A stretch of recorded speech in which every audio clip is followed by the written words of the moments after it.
রাস্তা কুয়াশার কারণে নম্বর ছিল এখানে, আমি ল্যাম্পোস্টগুলো দেখতে পাইনি, এই জন্য গাড়িটা নেমে গেছে। কুয়াশায় দেখতে না পেয়ে ট্রাক উল্টে খাদে। মেহেরপুর কুষ্টিয়া আঞ্চলিক মহাসড়কের গাংনী উপজেলার সাতিয়ান, হাওড়াপাড়া এবং কামারবাড়ির যে মোড় রয়েছে, ঠিক সেখানেই গত রাত আনুমানিক 1টার দিকে এই ট্রাকটি নওগাঁ থেকে মেহেরপুরে যাওয়ার পথে এই কামারবাড়ি মোড়ে সামনে কিছু দেখতে না পেয়ে খাদে নামিয়ে দেয়। খাদে ট্রাকটি নেমে গেলে ট্রাকটি উল্টে যায়। ট্রাকটি চালাচ্ছিল হেলপার। সেই হেল্পারের সাথে আমরা কথা বলেছি। সে জানিয়েছে যে নওগাঁ থেকে ট্রাকটি আসার সময় সে সামনে কিছু দেখতে না পেয়ে ট্রাকটি নিচে নামিয়ে দিয়েছে।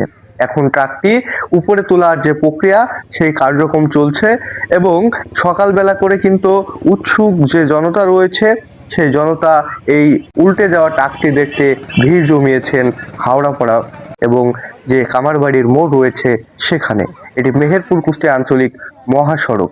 এই সড়কটিতে প্রতিনিয়তই ছোট বড় নানান দুর্ঘটনা ঘটছে। এর প্রতিকার বা প্রতিরোধের ব্যবস্থা খুব কম।